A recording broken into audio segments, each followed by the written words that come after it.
Dia adalah pangeran ketujuh di kerajaan Lulu. Namanya Zhang Xiu Lulu.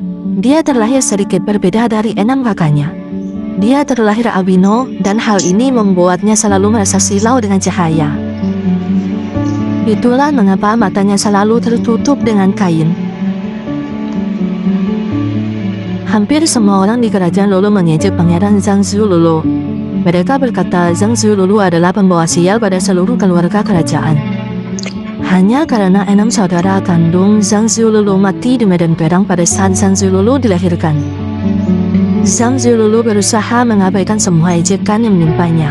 Namun, Zhang Xiu Lulu juga merasa bersalah pada sesuatu yang bukan salahnya. Hingga suatu hari, Zhang Xiu Lulu berpikir untuk pergi dan meninggalkan kerajaan Lulu. Meskipun bertekad, Zhang Xiu Lulu juga merasa takut dengan dunia luar yang sama sekali tidak dikenalinya. Saat berjalan-jalan di taman kerajaan saja, dia hanya bisa meraba-raba dengan seluruh inderanya kecuali mata. Tangannya menyentuh dedaunan, telinganya mendengar kicau burung, dan tubuhnya merasakan tiupan angin. Semua itu membuat Zhang Xiu Lulu jadi ingin menemui penjaga hutan di desa Nangza. Konon legenda mengatakan ada seorang petapa yang menghabiskan masa mudanya di hutan Nangza, dan disebut-sebut sebagai petapa penjaga hutan Nangza nan bijak. Zhang Xiu Lulu berniat menemuinya agar mendapat nasihat dari beliau untuk masa depannya. Kemudian Zhang Xiu Lulu meminta izin pada ayahnya supaya diizinkan untuk pergi menemui petapa di desa Nangza. Wahai anakku, Zhang Xiu Lulu, aku ini sudah semakin menua. Jika sesuatu terjadi padamu, lalu siapa lagi yang akan menggantikanku membina kerajaan Lulu ini? Mendengar perkataan ayahnya, Zhang Xiu Lulu berusaha meyakinkan bahwa dirinya hanya pergi demi mendapatkan nasihat untuk masa depan dan juga masa depan kerajaan Lulu. Pada akhirnya, berkat Zhang Xiu Lulu yang terus mendesak ayahnya, ayah Zhang Xiu Lulu pun mengizinkan putranya untuk pergi menemui petapa tersebut. Zhang Xiu Lulu memulai perjalanannya dengan penuh harapan. Dia meninggalkan istana kerajaan dan mulai menyusuri hutan. Selama bertahun-tahun Zhang Xiu Lulu menyendiri, dia selalu mempelajari hal baru setiap harinya. Dengan banyaknya pengetahuan yang ia pelajari, tentu tidak akan membuat Zhang Xiu Lulu tersesat di hutan.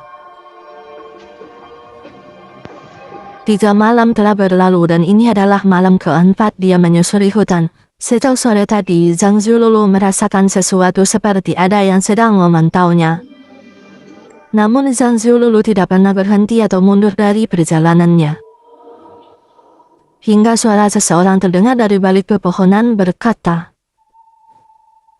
"Aku kira cahaya apa yang begitu terang dan membawa hawa lembut yang menyegarkan. Ternyata pangeran ketujuh yang datang berkunjung." Terkejut, Zhang Xiu Lulu segera berbalik badan untuk mencari sumber suara itu, yang ternyata berasal dari seorang pria bertubuh tinggi, berambut hitam, dan mata yang tajam seperti elang. "Hal apa yang membawamu datang kemari, pangeran?" tanya pria tinggi itu pada Zhang Xiu Lulu. Maaf jika kehadiranku mengganggu wilayah ini. Aku datang untuk menemui petapa Nangza. Apakah kau tahu sesuatu? Petapa Nangza? Dia hanyalah legenda untuk cerita anak-anak desa dan kerajaan. Kamu tidak benar-benar percaya dia ada, bukan? Zhang Xiu Lulu segera menjawab tegas, "Tidak, dia bukan hanya legenda. Aku yakin beliau nyata dan masih bisa aku temui saat ini walaupun hanya sekali." "Mengapa Anda begitu yakin bisa menemuinya?" tanya pria itu lagi. "Ayahku tidak mungkin memberi izin untuk menemui petapa Nangza jika beliau hanyalah legenda," jawab Zhang Xiu Lulu dengan yakin. Mendengar ucapan Zhang Xiu Lulu, pria berambut hitam itu tertawa dengan sangat puas. "Pangeran, izinkan aku bertanya, apakah Anda masih melatih ilmu pedang meskipun perang telah berakhir? Dirimu memancarkan aura yang sangat kuat, serigalaku sampai waspada terhadapmu."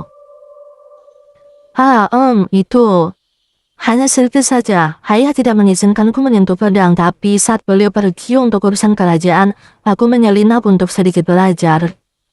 Kalau begitu, jadikan aku lawanmu malam ini. Akan ku beritahu sesuatu berkaitan dengan yang kamu cari. Bagaimana? Zhang Ziululu tidak tertarik untuk mencari lawan, tapi tawaran untuk memberitahu keberadaan petapa Nangza itu tidak bisa ditolak. Zhang Ziululu pun akhirnya setuju. Angkat pedangmu, dan lawan aku dengan sungguh-sungguh, ucap pria berambut hitam saat Zhang Ziululu setuju dengan tawarannya. Baiklah, apa yang akan terjadi jika aku tidak serius? Tanya Zhang Ziululu pelan. Dia hanya ingin tahu mengapa pria ini sangat begitu ingin melawannya. Serigala aku akan marah dan melolong padamu. Aku juga tidak akan memberitahu atas apa yang ingin kau ketahui, jawab pria itu dengan senyumnya. Zhang Ziululu akhirnya mencabut pedang dan mulai melawan pada pria berambut hitam itu. Dia melakukannya dengan sungguh-sungguh, karena si pria yang jadi lawannya ini juga terlihat sangat serius. Keahlian pedangmu sangat bagus, itu mengingatkanku pada enam kamu yang sudah berjasa bagi kerajaan Lulu. Sekarang, bisakah kamu beritahu aku, di mana aku dapat bertemu dengan petapa hutan Nangza? Aku sangat butuh nasihat dari beliau. Tolonglah.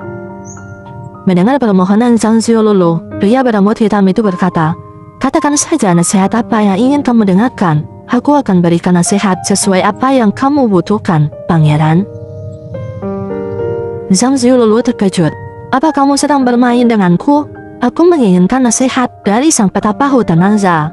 Jika aku berkata orang yang sedang kau cari adalah aku, apakah kau akan mempercayaiku? Tanya pria berambut hitam. Zhang Ziululu terkejut dan mundur beberapa langkah. Bukalah penutup matamu, pangeran. Aku tahu kau tidak akan kesakitan. Cobalah untuk sedikit lebih berani. Aku merasa silau dan mataku akan sakit jika aku melepasnya, ucap Zhang Ziululu tergores kesedihan dari perkataannya. Kamu tidak akan kesakitan jika kamu melawan rasa takutmu, ucap pria berambut hitam yang baru saja mengaku sebagai petapa hutan Nangza itu. Apa maksudmu? Aku sama sekali tidak takut. Bukankah dunia sangat indah? Lalu mengapa kau mengatakan itu padaku? Suara Zhang Ziululu bergetar, ada sesuatu dalam dirinya seakan menolak apa yang baru saja dia katakan. Penutup matamu tidak akan menutup fakta bahwa para kakakmu telah mati di medan perang. Apa kau ingin menutup diri dari jasa mereka? Lalu sampai kapan kau akan terus begini? Zhang Ziululu terdiam. Kata-kata yang pria itu katakan sangat menusuk hatinya. Namun satu fakta telah terbuka. Fakta mengapa dirinya selalu merasa silau dan takut dengan cahaya. Itu semua karena Zhang Ziululu tak ingin melihat apa yang pernah dilihat oleh kakaknya. Selama hidup mereka, Zhang Ziululu merasa dirinya tak pantas melihat alam. Setelah para kakaknya berkorban nyawa untuk kedamaian kerajaan Lulu saat ini.